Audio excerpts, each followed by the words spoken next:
Hello, good morning student. कैसे हैं आप? आज मैं डॉक्टर संजीव तिवारी आपको बताऊंगा मोशन एंड रेस्ट, और उसके बाद हम चर्चा करेंगे काइनेमेटिक्स की। राइट? तो आज का जो टॉपिक है वो है रेस्ट एंड मोशन। रेस्ट क्या होता है, मोशन क्या होता है, ये हम लोग आज जानेंगे। तो ये बताइए, रेस्ट किसे कहते हैं? रेस्ट का मतलब होता है if the position of particle unchange when time passes. It means what? यानी समय धीरे धीरे बढ़ता रहे लेकिन वस्तु की स्थिति में कोई परिवर्तन न हो, तो उसे क्या कहेंगे? रेस्ट कहेंगे। Right? When the body have remain their original position, time is passing, their position is not change, then we call the body is in rest. Clear हो गया? जैसे आपने चेयर पे क्या किया, बैठ गए। अब चेयर पे बैठ गए और आपने घड़ी में टाइम देख लिया, 9 बजे आपने चेयर पे बैठा पढ़ाई करने के लिए, और फिर 10 बजे 1 घंटे बाद देखा आप तो चेयर पे बैठे हैं, पढ़ाई कर रहे हैं, और टाइम क्या हो रहा है? बढ़ रहा है, आगे की तरफ बढ़ रहा है। यानी आपकी पोजीशन क्या है? सेम है। आप चेयर पे बैठे हुए हैं लेकिन टाइम क्या हो रहा है? बढ़ रहा है। तो इस अवस्था को हम क्या बोलते हैं? रेस्ट बोलते हैं। Such kind of situation is known as rest. Means if the position of object या position of a particle unchange when time is going on. Right? This is called rest. अब दूसरी चीज है मोशन। मोशन किसे कहते हैं? कि जब पोजीशन ऑफ ऑब्जेक्ट और particle change with the changing of time, यानी समय बदलने पर वस्तु की स्थिति में क्या हो रहा है? परिवर्तन हो, उसे हम क्या कहेंगे? मोशन कहते हैं। अब इसको कैसे समझेंगे? जैसे आपने बाइक स्टार्ट किया 9 बजे और आपको पहुंचना है अपने स्कूल 10 बजे, या जितना समय आपको स्कूल पहुंचने में लग रहा है, यानी क्या हुआ? आपने अपने घर से बाइक स्टार्ट किया और 1 घंटे बाद ठीक आप कहां पहुंच गए? अपने स्कूल पहुंच गए। यानी आपकी पोजीशन क्या हो गई? चेंज हो गई। 9 बजे तो आप घर में थे और 10 बजे कहां पहुंच गए? अपने स्कूल में। यानी टाइम बदलने से आपकी पोजीशन भी बदल रही है। ऐसी सिचुएशन को या ऐसी स्थिति को हम क्या बोलते हैं? मोशन।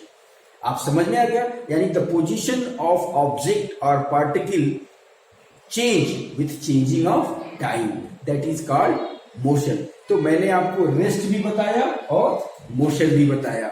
राइट? अब तो फिर हम आपको बताएंगे कि मोशन और रेस्ट क्या होता है। ये आपने जान लिया, मैंने एग्जांपल के माध्यम से भी ये चीज आपको बता दी। लेकिन आप एब्सोल्यूट मोशन और एब्सोल्यूट रेस्ट की बात कैसे करेंगे? देखिए, जैसे आप इसको एग्जांपल के माध्यम से समझिए। आपने अपने टेबल पे बुक रख दी, टाइम बढ़ रहा है, बुक की पोजीशन वही है। किसके रिस्पेक्ट में? आपकी रिस्पेक्ट में। लेकिन मून के रिस्पेक्ट में क्या है? वो मोशन कर रही है। मून के रिस्पेक्ट में वो क्या है? मोशन कर रही है। उसकी पोजीशन क्या हो रही है? चेंज हो रही है। तो यहाँ पे सबसे जो इंपॉर्टेंट बात है वो क्या है? हम किस व्यू से उस चीज को देख रहे हैं। यानी व्यू का मतलब होता है फ्रेम ऑफ रिफरेंस। व्यू का मतलब क्या होता है? Frame of reference. जैसे मैंने कहा कि बुक की पोजीशन स्टिल वही है जहां आपने रखा है, लेकिन क्या हुआ? मून की पोजीशन चेंज हो गई। यानी मून की पोजीशन चेंज हो गई तो अर्थ की पोजीशन भी चेंज हो रही है। सारी चीजें क्या हो रही हैं? टाइम के रिस्पेक्ट में बदल रही हैं, आपको पता है। लेकिन बुक कहाँ है? वही है। यानी the book is moving with respect to moon, but book is rest with respect to you. Right? यानी आपके रिस्पेक्ट में बुक क्या है? रेस्ट में है, और मून के रिस्पेक्ट में बुक क्या है? मोशन में है। तो हमें यहाँ पे जो किस व्यू से हम ऑब्जर्वेशन कर रहे हैं ये बहुत ही महत्वपूर्ण होता है। तो आपको जो एब्सोल्यूट रेस्ट की बात हम करते हैं और एब्सोल्यूट मोशन की बात करते हैं, यदि तो एक ही चीज है वर्ल्ड में, दुनिया में, जो केवल एब्सोल्यूट रेस्ट और एब्सोल्यूट मोशन में होती है, वो केवल और केवल गॉड है। उसका कोई रिलेटिव नहीं है, इसलिए वो एब्सोल्यूट में है। Is that clear? तो only God is in absolute rest और in absolute motion. Everything is in relative motion, nothing is absolute apart from God. तो ये बात आप समझ लीजिए कि अगर आप किसी भी मोशन को देख रहे हैं तो उसको किस व्यू से देख रहे हैं, उस व्यू को जानने के लिए हम फ्रेम ऑफ रेफरेंस लेते हैं और उस फ्रेम ऑफ रेफरेंस के अकॉर्डिंग हम क्या करते हैं, उस ऑब्जेक्ट के मोशन और रेस्ट के बारे में अध्ययन करते हैं।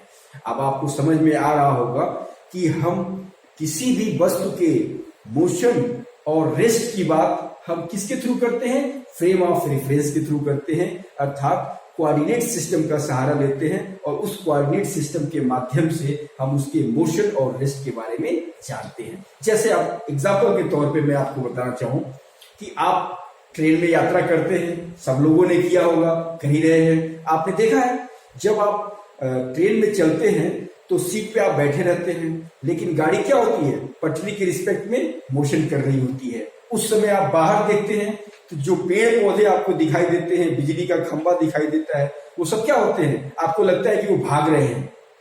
वो भाग नहीं रहे हैं, वो वही हैं, लेकिन आपकी ट्रेन क्या हो रही है, चल रही है, इसलिए आपको लगता है कि उनकी पोजीशन चेंज हो रही है। नहीं, उनकी पोजीशन चेंज नहीं हो रही है, आपकी पोजीशन चेंज हो रही है, क्योंकि आप ट्रेन के रिस्पेक्ट में तो रेस्ट में हैं, लेकिन जो पटरी है उसके रिस्पेक्ट में क्या कर रहे हैं, आप मोशन कर रहे हैं। आपको बात समझ में आ रही है? मैं कहना ये चाह रहा हूं कि देखिए, आपने ट्रेन में यात्रा करना प्रारंभ किया, ठीक है, आपने बॉम्बे से पुणे जा रहे हैं, सपोज कर लीजिए कि आप बॉम्बे से पुणे जा रहे हैं, आपने ट्रेन में बैठ गए, ट्रेन के सीट पे जाके आपने क्या किया, बैठ गए, तो आप उस कंपार्टमेंट के रिस्पेक्ट में क्या है, रेस्ट में है। लेकिन ओवरऑल अगर देखा जाए तो आप क्या कर रहे हैं, पटरी के रिस्पेक्ट में आप क्या कर रहे हैं, मोशन कर रहे हैं। Is that clear? और जैसे आपने बॉम्बे से यात्रा शुरू की, आपको पुणे जाना है, तो आप देखिए, आप तो कंपार्टमेंट में रेस्ट में हैं, लेकिन आप ट्रैक के रिस्पेक्ट में क्या कर रहे हैं, मोशन कर रहे हैं। तो यहाँ पे ट्रैक के रिस्पेक्ट में आप क्या है, मोशन कर रहे हैं, लेकिन कंपार्टमेंट के रिस्पेक्ट में आप क्या है, रेस्ट में है। ध्यान दीजिए, बहुत ही इंपॉर्टेंट बात है ये। You are moving with respect to track, but still you are in rest with respect to compartment. ठीक है, आप अपने कंपार्टमेंट में क्या है, रेस्ट में हैं, लेकिन ट्रैक के रिस्पेक्ट पे आप मोशन कर रहे हैं। सपोज कर लीजिए कि आपके कंपार्टमेंट में कुछ ऐसे तत्व आ गए जिन्होंने कहा हैंड्स अप, और उसने पिस्तौल आपके ऊपर ऐसे तान दिया आपके ऊपर पिस्तौल। देखिए, उस समय आप और वो रॉबर दोनों क्या हैं, स्टैटिक पोजीशन में हैं। किसके रिस्पेक्ट में, कंपार्टमेंट के रिस्पेक्ट में, लेकिन वो ट्रैक के रिस्पेक्ट में वो भी मोशन में है और आप भी मोशन में हैं। तो ये जो मोशन है और रेस्ट है, ये पूरा प्रोसेस है, इसको समझने के लिए फ्रेम ऑफ रेफरेंस लेना पड़ता है, और फ्रेम ऑफ रेफरेंस के माध्यम से हम रेस्ट और मोशन को स्टडी करते हैं। Is that clear? अब आपको मैं जो बताने जा रहा हूं उसको ध्यान से सुनिए। तो एक चीज तो क्लियर हो गया कि जब बॉडी की पोजीशन टाइम के रिस्पेक्ट में क्या हो रही है, चेंज हो रही है, तो बॉडी मोशन में है। अगर टाइम के रिस्पेक्ट में उसकी पोजीशन अनचेंज है तो वो क्या है, रेस्ट में है। अब हम आपको जो बताएंगे डिस्टेंस और डिस्प्लेसमेंट, डिस्टेंस और डिस्प्लेसमेंट। देखिए, जब मोशन होगा तो डिस्टेंस भी आएगा, और अगर आप वेलोसिटी की बात करेंगे तो मोशन आएगा तो डिस्टेंस भी होगा, डिस्प्लेसमेंट भी होगा। इन दोनों में क्या फर्क है ये हम आपको बताएंगे।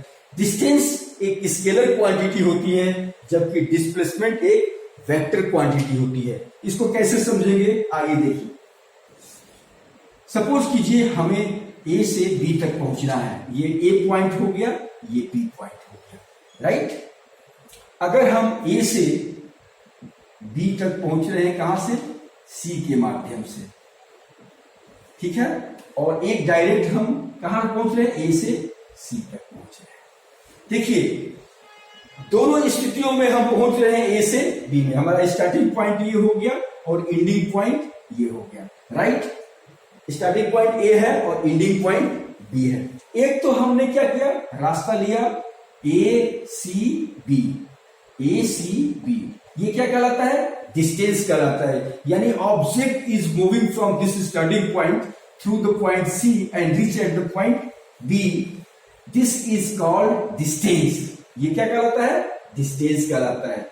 And same body is moving from this starting point and reach at this ending point, this is called displacement.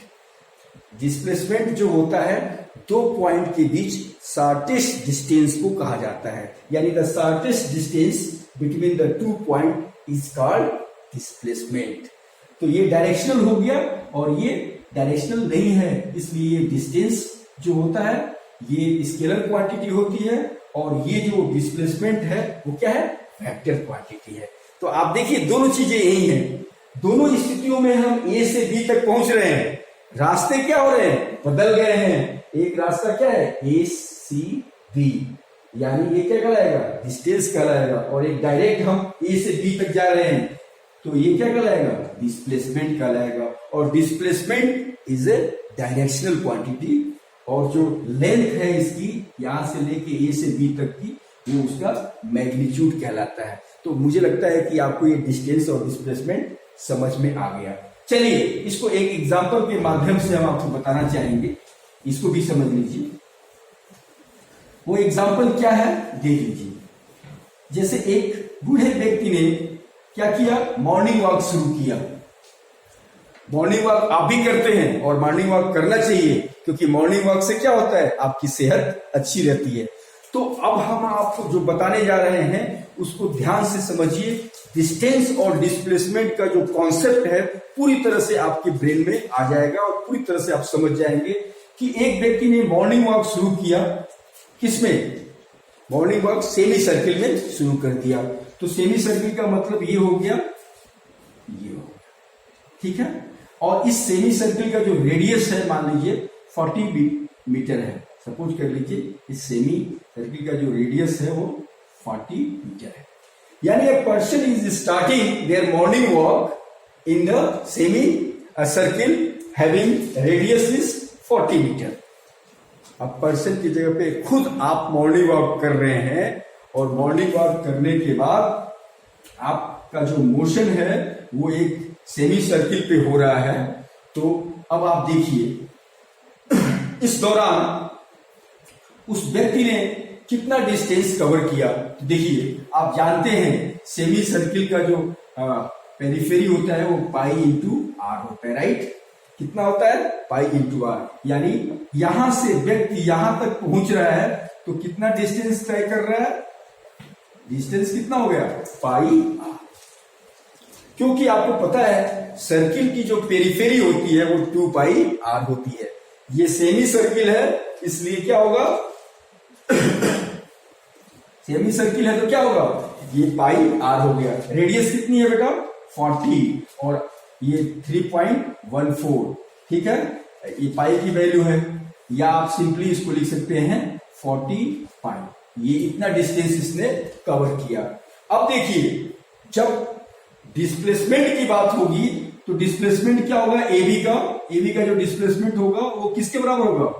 इसके डायमीटर के बराबर होगा, क्योंकि ये आर ए है और आर ए है। तो ये कितना हो जाएगा? 2r, यानी 2 into 40 is equals to how much? This will equal to 80 and this will equals to 126 metre. देखिए व्यक्ति ने रास्ता चेंज किया तो इतना डिस्टेंस कवर कर लिया 126 मीटर, और शॉर्टेस्ट डिस्टेंस जो कवर किया वो कितना हो गया? 80। तो ये तो कहलाता है डिस्प्लेसमेंट और ये हो गया डिस्टेंस, राइट? तो इस एग्जाम्पल के माध्यम से आपको डिस्प्लेसमेंट और डिस्टेंस के बारे में समझ में आ गया होगा। चलिए अब हम आपको बताएंगे कि एवरेज स्पीड और इंस्टेंटेनियस स्पीड क्या होता है। एवरेज स्पीड और इंस्टेंटेनियस स्पीड क्या होता है मैं आपको बता दूं कि किसी टाइम इंटरवल में, किसी particular time interval delta T में ऑब्जेक्ट द्वारा तय की गई जो दूरी होती है, मान लीजिए वो एस हो गया, तो एवरेज वेलोसिटी, एवरेज स्पीड कितना हो गया? V average equals to S upon delta T, right? ये है एवरेज स्पीड। अब मैं इसको अपने नेक्स्ट वीडियो लेक्चर में बताऊंगा इंस्टेंटेनियस स्पीड क्या होती है, फिर आपको बताऊंगा इंस्टेंटेनियस वेलोसिटी क्या होती है, एवरेज वेलोसिटी क्या होती है। ये सारी चीजें हम अपने नेक्स्ट वीडियो में एक्सप्लेन करेंगे। तब तक के लिए धन्यवाद, और हमारे इस चैनल को आप देखिए, बराबर समझिए, और कोई क्वेरी हो तो जरूर चैट बॉक्स में भेजिए, मैं इमीडिएट रिप्लाई करूंगा। Thank you very much.